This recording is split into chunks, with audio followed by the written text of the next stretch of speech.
तो हर कोई 2025 को अब अलविदा कह रहा है। बहुत कुछ लोगों ने देखा, झेला, सोचा, समझा, लेकिन अब हर कोई चाहता है कि ये जाता हुआ जो साल है ये सबको अब अच्छे से अलविदा कहकर यहाँ से गुजरे, क्योंकि ये 2025 बहुत से लोगों का बहुत खराब भी रहा है। तो मैं चाहूंगी कि अब हम शुरू करें मेष से लेकर मीन राशि तक, दिसंबर में क्या कुछ खास होने वाला है। जी जी। तो अब हम बात करेंगे यहाँ पर मकर राशि के बारे में। तो मकर राशि के अगर हम देखें तो क्या दिसंबर में इनके लिए कुछ ऐसा होने वाला है जो इनकी जिंदगी बिल्कुल बदल जाए मैम? बिल्कुल बिल्कुल, आपके साथ भी बहुत कुछ अच्छा होने वाला है। देखिए, मकर राशि के स्वामी है शनि। शनिदेव मार्गी चल रहे हैं और मार्गी शनि हमेशा अच्छी चीजें देता है। उनकी चाल जो होती है ना, किसी भी ग्रह के एक जो एनर्जी लेवल होता है ना, वो बहुत इंपॉर्टेंट माना जाता है।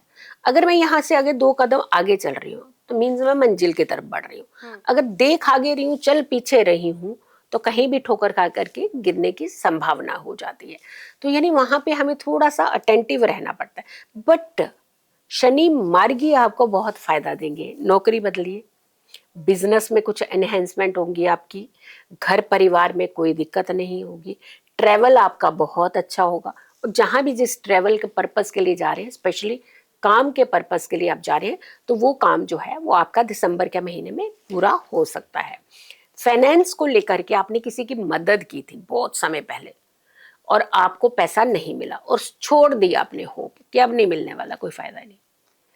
अगर वो आपके घर से दूर रहता है व्यक्ति, ट्रैवल करके अगर आप जाएंगे पैसा लेने, तो पैसा मिल जाएगा।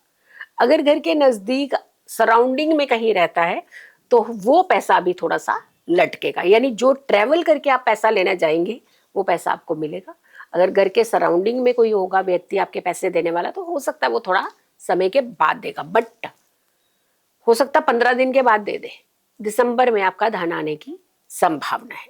दूसरा, अगर कि हम बात करते हैं आपकी हेल्थ की, क्योंकि हेल्थ को आपने ज्यादा प्रायोरिटी देनी है। शनि लंबी बीमारियों के कारक माने जाते हैं, लेकिन वो उस कंडीशन में माने जाते हैं जब हम अपने हेल्थ का ट्रीटमेंट नहीं करते हैं। अब मान लीजिए मुझे कोई तकलीफ हुई, किसी को कोई तकलीफ हुई, उसने मेडिसिन नहीं टाइम पे खाई, डॉक्टर ने तो दे दी मेडिसिन, आपने डॉक्टर को दिखाया, उन्होंने मेडिसिन दे दी, आप नियम को फॉलो नहीं कर रहे हैं, आपने टाइमली वो मेडिसिन नहीं खाई। तो जब टाइमली चीज नहीं खाएंगे तो उसका इफेक्ट कैसे आएगा? तो हेल्थ को आपने प्रायोरिटी बनाना है। जो मेडिसिन आप खाते हैं उसे प्रॉपरली सिस्टम से खाइएगा। रूटीन चेकअप आप जरूर कराइएगा। दिसंबर के महीने में आपको थोड़ा हेल्थ को बचा करके रखना है। अगर हम आपके पारिवारिक रिश्तों की बात करते हैं या शादी की बात करते हैं, जो रिश्ता आपको बहुत पसंद है, बात चली, आपने पसंद भी कर लिया, लड़के लड़की ने भी पसंद कर लिया, परिवारों ने भी पसंद कर लिया, फिर बात खत्म हो गई, पता ही नहीं चला वो कहाँ गए, वो कहाँ, कोई रिएक्शन नहीं आ रहा। लेकिन दिसंबर के महीने में अगर ऐसा कोई रिश्ता आपका जुड़ा है, तो आपके परिवार के सदस्य अगर एक कॉल भी करेंगे ना, ऐसे लगेगा कि वो पहले ही इंतजार कर रहे थे आपके कॉल का। तो यानी ये रिश्ता जुड़ जाएगा, जो रिश्ता आपको बहुत पसंद था। अगर प्रेम में है आप, प्यार करते हैं आप, तो आपके लिए भी एक बहुत अच्छा एक मौका मिल रहा है। आप शादी के बंधन में बंधना चाहते हैं तो आप अपने घरों में इस बात को चला सकते हैं। तो ये समय आप लोगों के लिए भी अच्छा है।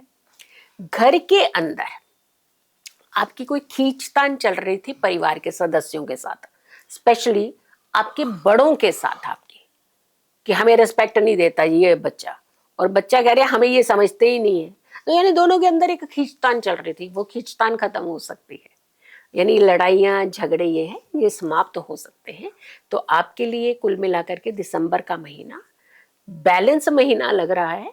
तो आपको थोड़ी सी चेंजेस अपने सिस्टम में करनी ही है। अगर हम बात करते हैं रेमेडीज की, कि आप लोगों को किस तरीके की रेमेडीज जो है वो करनी चाहिए, क्योंकि रेमेडीज जो हैं वो हमारे लिए बूस्टर की तरह काम करती है। हम ये अच्छा, चलिए मुझे बताइए कि रेमेडीज कुछ नहीं करती। कुछ नहीं, क्यों नहीं करती है कुछ? अगर सुबह हम उठते थे, हमारे माता पिता कहते थे कि उठते ही बेटा आपने स्नान लेना है, यानी अपनी काया शुद्ध करनी है, और फिर भगवान का नाम लेना है, यानी अंतरात्मा को भी शुद्ध करना है, यानी शुद्धि करनी है। तो ये उपाय ही तो हुआ। तो रहते गंदे में रहे पूरा दिन। तो कहने का मतलब है कि उपाय का मतलब ये नहीं है कि आप इतनी बड़ी चीज आप अपने आगे रख लीजिए। शनिवार को शनि मंदिर में जाकर के सरसों का तेल जरूर चढ़ाइए। और दूसरा, अगर हो सके हर शनिवार को एक सिक्का पीपल के नीचे रख करके आइए। ये आपके पितरों को भी जाएगा और ये शनिदेव को भी जाएगा। तो कहते हैं कि जब हम इस तरीके की, और ये सिक्का जो है किसी को दिखाना नहीं, चुपचाप शांति से जाकर के छोड़ आना है। आप इस उपाय को कीजिएगा। एक सिक्का रखेंगे तो जाने कितने पैसे आप इकट्ठे करने लगेंगे। तो आपके लिए बहुत अच्छा समय है। थोड़ा सा इसका सही प्रयोग जो है वो आपको करना पड़ेगा ताकि आने वाला साल आपका बेहतर हो सके।